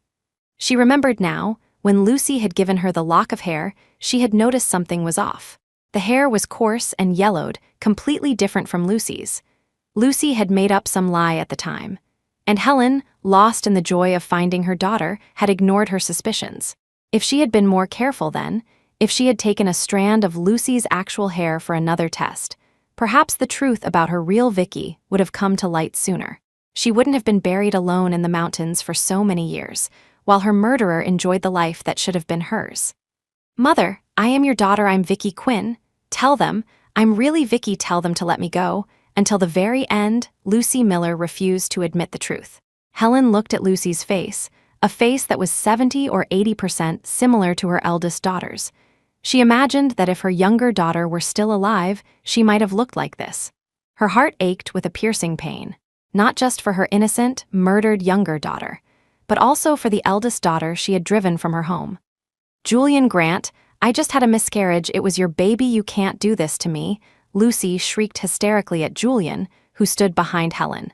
In the end, the frenzied Lucy was forcibly taken away by the police. Julian walked silently behind Helen as they left the police station. He drove her home. They sat in silence for a long time. It was Julian who spoke first. "Aunt Helen, please believe me. I never touched Lucy Miller. What she just said was a complete fabrication. Even if she really did have a miscarriage, the child was definitely not mine." Helen sighed. Once a vibrant and beautiful woman, she seemed to have aged 10 years in just a few days. She was haggard and half her hair had turned white. "I've failed Ava. And I've failed Vicky. Vicky and Ava were so close before she was lost. Even if you had fallen for Vicky, Ava would have only wished you well. She would never have done those things. Why didn't I believe her? Not even once. That child Ava, she must be so heartbroken now. I promised her father and I promised her grandmother that I would take good care of Ava and that I would do everything to find Vicky and bring her home. Now I've ruined everything. How helpless and sad Ava must have been all this time. I'm her mother, her only family, and yet I didn't believe her." She looked at Julian's reflection in the rearview mirror, her face already streaked with tears. "Julian, do you think Ava will ever come back?" Julian didn't answer. He had no answer to that question either. Perhaps, subconsciously, he did, but he was unwilling to admit it. A dull ache started in his stomach. Like the pain in his heart, it was spreading silently. Julian suppressed the discomfort, forced a smile, and tried to comfort Helen. "Aunt Helen, Ava will definitely come back. You're her mother, after all," he trailed off, unable to continue. "Yes, a mother. A mother who, because of a few words from a daughter who had only been back for half a month, had completely denied everything about the daughter she had lived with for over 20 years. Denied her kindness, all her beautiful qualities. Nailed her to a pillar of shame, labeling her as vicious and jealous, and flogged her with accusations day after day. After hurting Ava like this, what right do I have to face her father and grandmother?"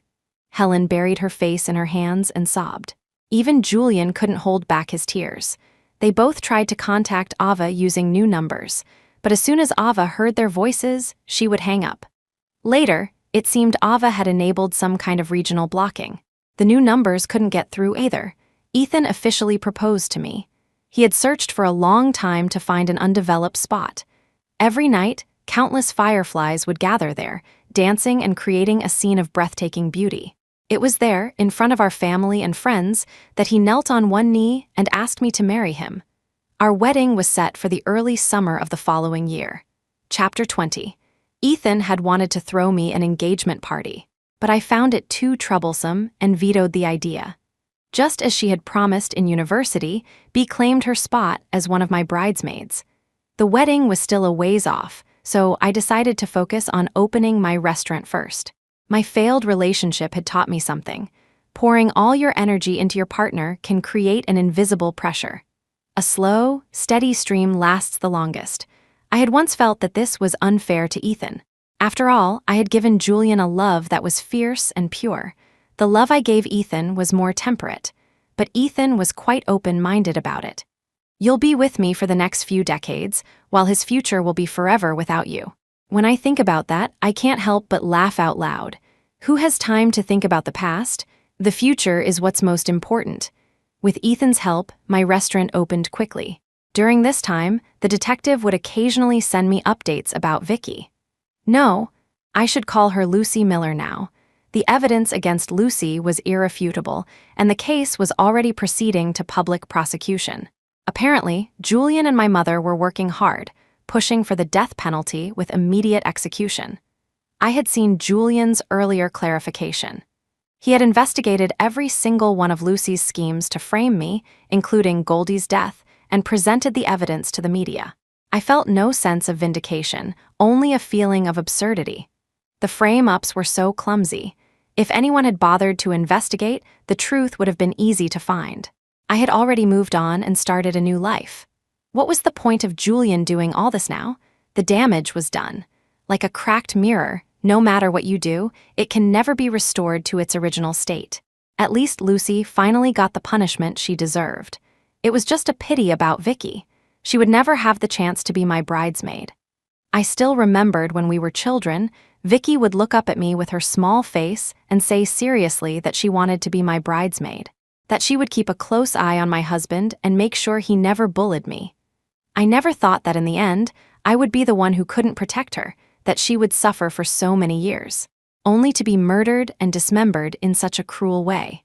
My restaurant quickly became popular. I didn't want to delegate and compromise the quality of the food, so I always did everything myself. But there were simply too many people who wanted to come. The reservations were booked out for the next month. I served a limited number of tables each day, 5 for lunch and 5 for dinner. That was the maximum I could handle. Any more, and I either wouldn't be able to finish, or I'd have to cut corners. That wasn't why I opened this restaurant. I just wanted to present the true imperial cuisine of the Quinn family for everyone to taste. Of course, every day, I would set aside a portion of lunch and dinner for Ethan and myself. Ethan ate with great enthusiasm. His once lean cheeks had even filled out a bit from my cooking. He had always been a bit on the thin side.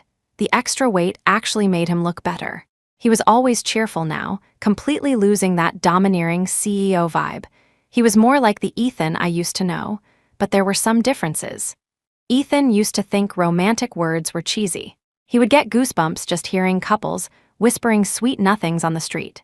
Now his mouth was as sweet as honey. When he came home and saw me, the compliments would just flow. "If I hadn't kept my mouth shut back then," he'd say, "I wouldn't have lost you for so long."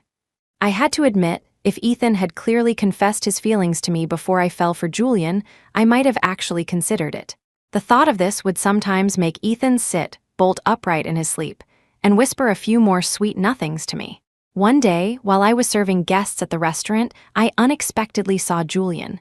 My mother was with him. They both had reservations. A customer is a customer, so I served them as I usually would. I typically served the main course to each table myself, patiently explaining how to eat it and how it was prepared. Julian's table was no exception.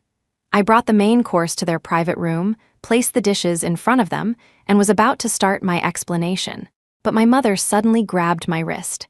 "Ava, how have you been?" My mother's once jet black hair was now streaked with white. She looked as if she had aged 20 years. Her back was even slightly stooped. She was my mother, after all. And she had suffered the blow of losing Vicky. My heart softened, and I nodded slightly. "I'm doing well." A light immediately sparked in her cloudy eyes. "Then, will you take my number out of your block list, please? There are too many people on my block list. I can't find it anymore." I said it casually, a convenient excuse. I had no intention of re-establishing contact with her. "I will continue to deposit money into your bank account on time every month." I had always done this, fulfilling my duty as a daughter, repaying her for raising me all these years. But that was all. Hearing her voice, seeing her face, I would remember how she had defended Lucy, how she had hurt me so carelessly. And I could never forget the image of Goldie's brutal death. I didn't want to revisit those unpleasant memories. Chapter 21. "Okay, as long as I know you're doing well, I can rest easy," my mother said with a bitter smile, not pushing the matter. Julian had been watching me quietly the entire time. Seeing him now, my heart was completely calm. The past was in the past. As Ethan said, the future is what's most important. I began my routine explanation of the main course. Julian's eyes never left my face, Before I could finish, my mother had quickly eaten her food, made an excuse about being full, and left. My speaking pace quickened involuntarily. I finished my explanation and turned to leave, but Julian called out softly from behind me. "Ava!" I pretended not to hear and kept walking, but Julian suddenly stood up and hurried over to grab my arm. I frowned, annoyed. But as the owner of the restaurant, I maintained my patience and spoke politely. "Sir, is there something I can help you with? Ava, I've missed you so much. Let's get back together, okay? I swear from now on you'll be the only one, there will be no one else. We can get married at the end of the year. Look, right here, how about it?" Without waiting for my answer, Julian held his phone in front of my face. A video was playing on the screen. In a quiet forest, moonlight cascaded down like a waterfall. Countless fireflies danced and flew through the trees. I remember when I first mentioned this to him. He had impatiently said that a place like that couldn't possibly exist anymore. So, it wasn't that it didn't exist. It was just that he didn't care. "I'm sorry, but I already have a fiancé." With that, I shook his hand off in disgust and walked away quickly. Julian followed me, unrelenting. "That's not possible. You're lying to me, right? You said you loved me the most, that you would only marry me in this life. I was wrong before. I was a bastard and I betrayed your love. It won't happen again, just give me one last chance, please." "I'm afraid not. Avi has already accepted my proposal." Ethan's cold voice cut in. In the next second, he appeared around the corner, strode to my side, and pulled me protectively behind him. "Mr. Grant, please have some self-respect. Do not harass my fiancé." Julian staggered back a step. He turned and walked back to his private room, looking utterly lost. So he really had lost the person who loved him most. Before, he had thought there was still a chance to win her back. But now, seeing the way Ava looked at Ethan, a sharp pain pierced Julian's heart. He knew that look all too well. It was the way Ava used to look at him. And now, that look was directed at another man. Her love would never come back to him either. Julian slowly savored the dish in front of him. It was the same familiar taste. But it was no longer made just for him. Julian clung to that taste. Tears fell, unnoticed, into his plate, adding a hint of bitterness. He lingered over the meal until the restaurant was about to close. Ava had already left, leaving only the staff on duty. His mother had gone for a walk and had been waiting in the lobby. Ava and Ethan had left through the back door, so she hadn't seen them.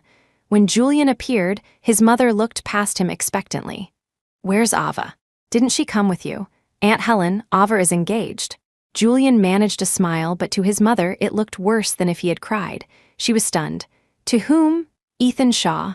A sigh of regret escaped his mother's lips. "After all this time, I can't believe it ended up being him. Well, as long as Ava is happy, that's all that matters. Let's go home." Julian nodded, but his eyes were dark and hollow. After returning to the capital, Julian threw himself into his work. He was like a spinning top, never stopping for a moment. He stopped going to the clubs and bars he used to frequent. His friends teased him, saying he was staying celibate for Ava. He never denied it.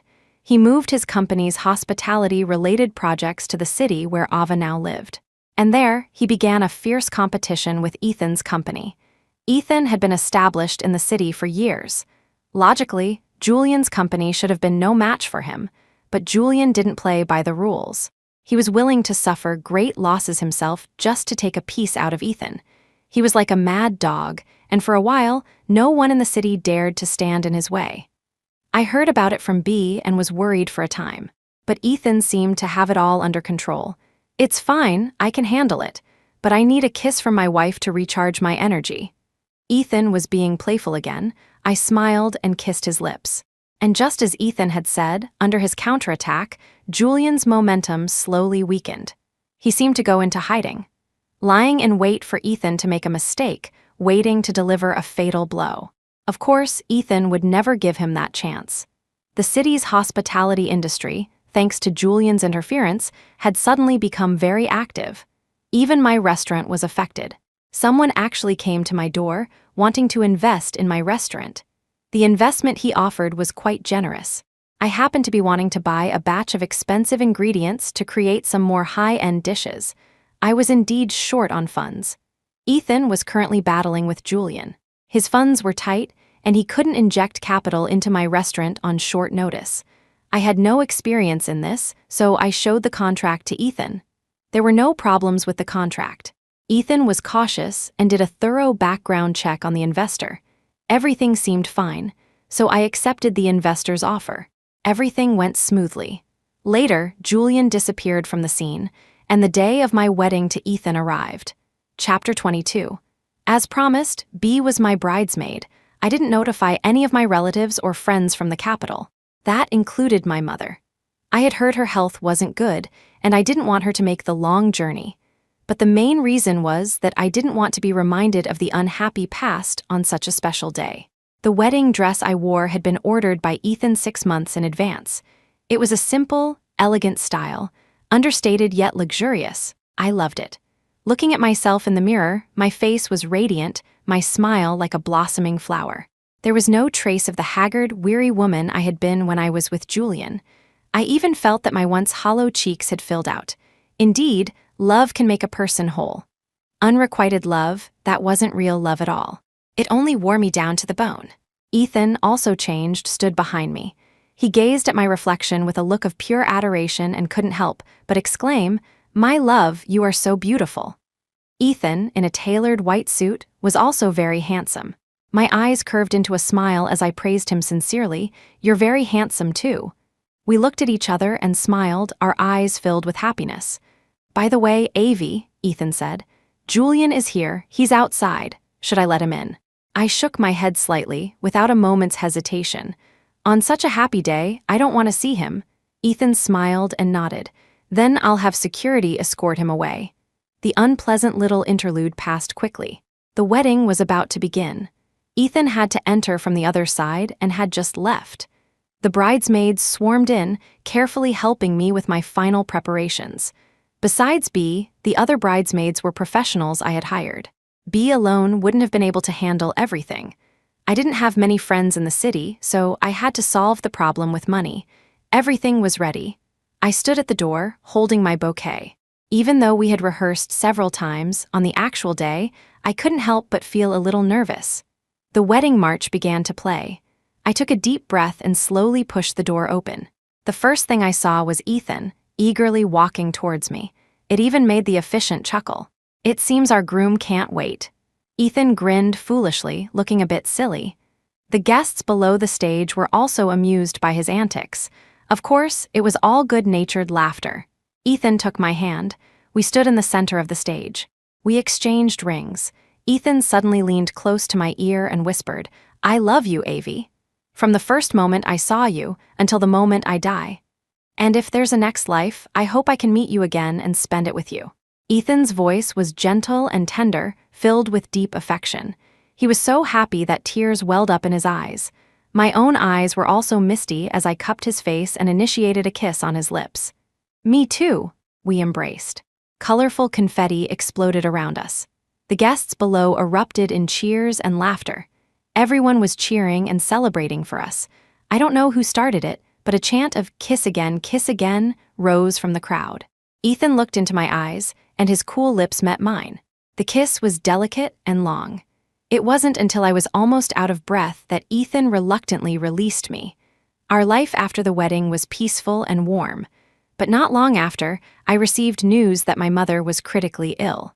I went back to see her one last time. Before she passed, I forgave her for the pain she had caused me. The dead are gone, and the past is erased.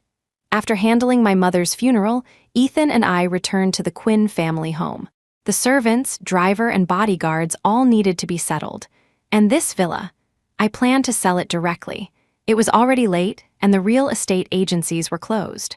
Ethan and I decided to stay one night and call an agent in the morning. Early in the morning, Ethan was woken by a phone call. There was an emergency at the company, and he had to go back to handle it. I waited for the agent to arrive. But I never expected to see a completely different person. "Ava, long time no see." Julian greeted me calmly. I hadn't seen him in almost a year, except for that day at the wedding. In that year, I hadn't heard any news about him either. "What is it?" Seeing how calm he looked, I assumed he had moved on. "I'm planning to go abroad to take over the overseas business. I just wanted to come and catch up with you one last time." "Oh, that's nice." I replied politely, trying to think of an excuse to get rid of him. But Julian suddenly lunged, crossing the distance between us in a few strides. He quickly pulled a handkerchief from his pocket and pressed it over my mouth and nose. I instinctively struggled violently, but under the effect of the drug, I quickly lost my strength and fell into a deep sleep.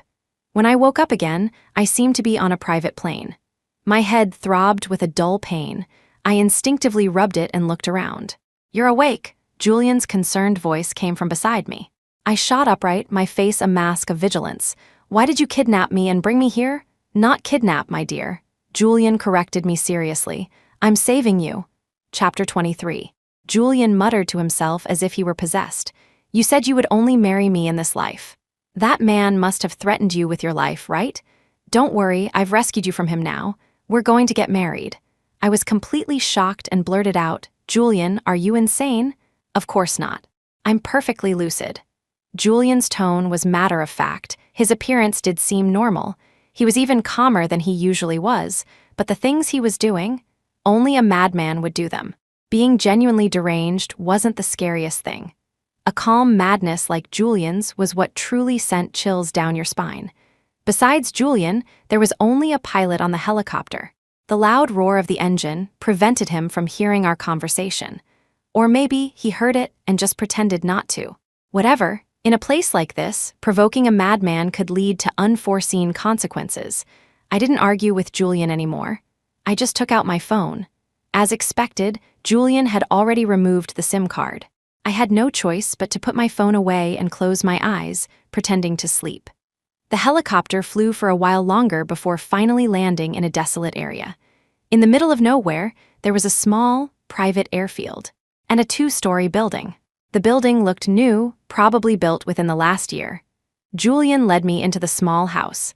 He went straight to the kitchen, apparently planning to cook for me. He seemed to have practiced. His movements were somewhat skillful. After a lot of bustling around, Julian finally brought the food to the table. The presentation and smell were so bad, a dog would turn its nose up at it. Julian took a bite, and his brow furrowed instantly. He forced himself to swallow it, his expression full of grievance as he looked at me. "It turns out it's this hard to make food that tastes as good as yours. And I always said it was simple, that I could get something 100 times better for a little money." He's crazy, but his memory is good, I thought to myself. No, I have to try again. The crazy version of Julian seemed to have become very persistent. He threw away all the food he had just made and took the dishes back to the kitchen. I had a feeling that if I waited for him to make food as good as mine, I would starve to death right here. With no other choice, I got up, beat him to the kitchen, and took the dishes from his hands. "I'll do it." Julian's eyes lit up. He obediently went back to the table. The ingredients in the kitchen were reasonably well stocked. I quickly made 2 simple dishes and a soup and brought them to the table. Julian watched me like an eager puppy, not picking up his chopsticks. I ignored him and started eating. Julian followed my lead, picking up his chopsticks and carefully taking a bite. After we had eaten our fill, the sky had turned completely dark. In this desolate wilderness, it was just me and Julian. There was nothing else I could do. I decided to try and talk to him seriously. "Julian, we have broken up." Even with the risk of angering this madman, I put it out there right away. Seeing that Julian didn't have any particular reaction, just stared at me blankly, I pressed on. "For the sake of the many years we were together, can you please let me go?" "Ava, what nonsense are you talking about?" Julian said with a smile, as if I were joking with him. "I've always been with you. I brought you here this time to propose to you." With that, he took my hand and led me out of the house. The night was as black as ink. A round moon hung in the sky, its silvery light pouring down. In the nearby forest, there were twinkling lights like fireflies. This place, it looked like the place Julian had shown me in the video. He led me into the forest. The nearby fireflies were startled and scattered in all directions. The tiny, glowing lights danced around, like a river of stars fallen to earth. The scene was indeed beautiful, but with this madman by my side, I had no time to appreciate the rare beauty. I racked my brain, trying to figure out how to escape. Ethan must have gotten news of my disappearance by now. He must be worried sick. Julian's madness was severe. Before I could come up with a plan, he took out his phone and started taking selfies. He even pulled me in for a picture and posted it on his social media. Proposed to Ava today, and she said yes. Hope we can be together for a long, long time. Julian's post caused a huge shock among his friends. Everyone was asking him what was going on. Julian replied to each one, his words a stream of madness. Many people had already realized it. Julian's mental state was not normal. While he was engrossed in replying, I secretly slipped the SIM card and the ejector pin from his pocket. I first put my phone on silent mode. Then I quickly put the SIM card back in. Messages immediately started popping up. There were dozens of missed calls, all from Ethan. I quickly sent Ethan my location. I've been kidnapped by Julian. Come quickly. Fortunately, this place wasn't far from the city. All I had to do now was keep Julian calm and wait for rescue. Julian had me watch the fireflies in the forest for a long time. He didn't do anything out of line, just talked about our past together. For me, it wasn't a particularly good memory. Julian seemed to realize this too. After recounting one of his own despicable acts, he would apologize to me. Slowly, I began to sense that something was wrong. Julian, you're not really crazy, are you? Chapter 24. Julian smiled but didn't answer. Julian, what are you really trying to do? He had finally finished recounting the last of his foolish acts. It was about how he had fallen for my sister and helped her bully me. He looked into my eyes and spoke slowly, word by word. I just wanted to say one last goodbye to you. The police search was already close. The sound of a helicopter's engine roared from the distant sky. Julian smiled at me, his eyes full of reluctance, but also a steely resolve. I want to go back to the day I first met you. If that day could really happen again, I would definitely pursue you first and love you properly. As he spoke, white foam frothed at his mouth, and he slowly collapsed. Julian, without me, you would have met someone you loved even more. If you leave like this, you'll have nothing left.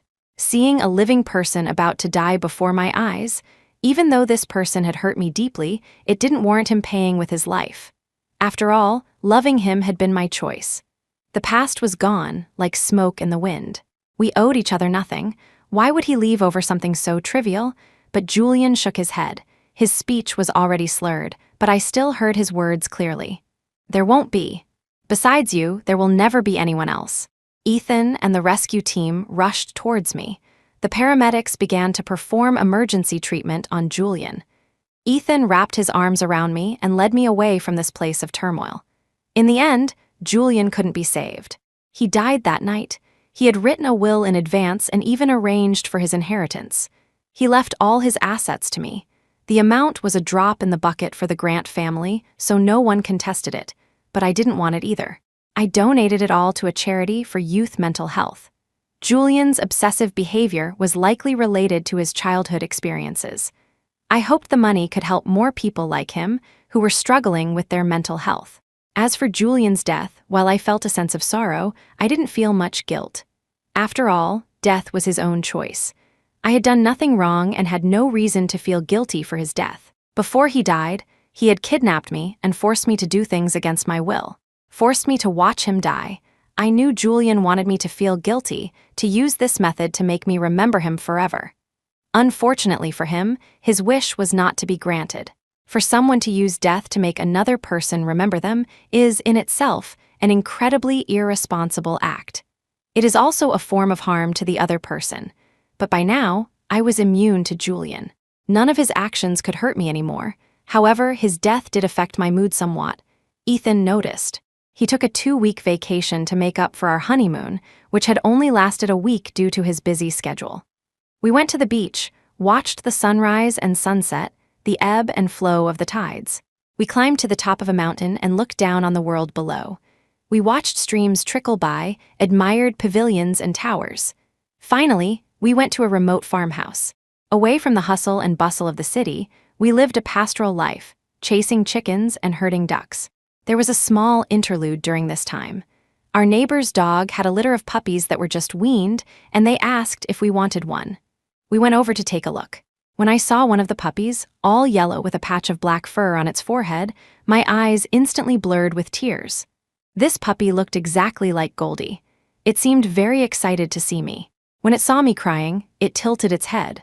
Then it lay down, did a perfect little roll, and immediately got up, barking at me with tiny, milky yaps. The sound of the puppy's cries made me laugh through my tears. We bought the puppy and named him Little Goldie. Little Goldie was very well behaved, and many of his little mannerisms were just like Goldie's. I was willing to believe that it was Goldie, come back to me in a different way. The Grant family suppressed the news of Julian's death, so it didn't cause much of a stir. After all, committing suicide over a woman wasn't exactly a glorious story to spread. Julian's friends were curious about the cause of his death. They all suspected it had something to do with me.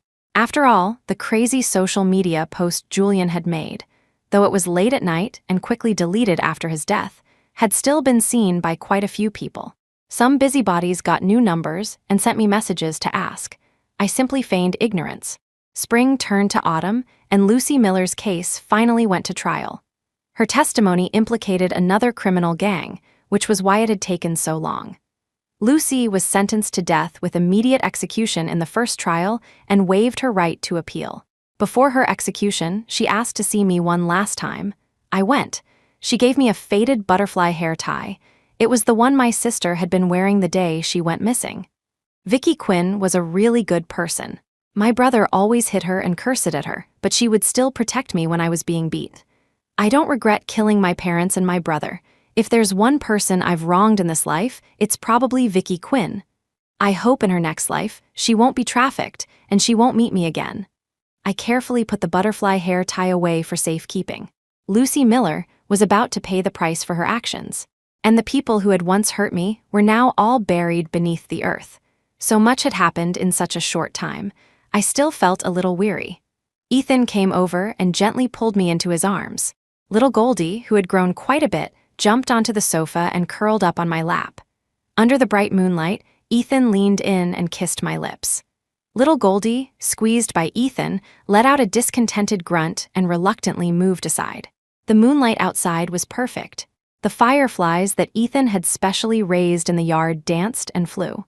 The past had finally come to a close, and our future was just beginning.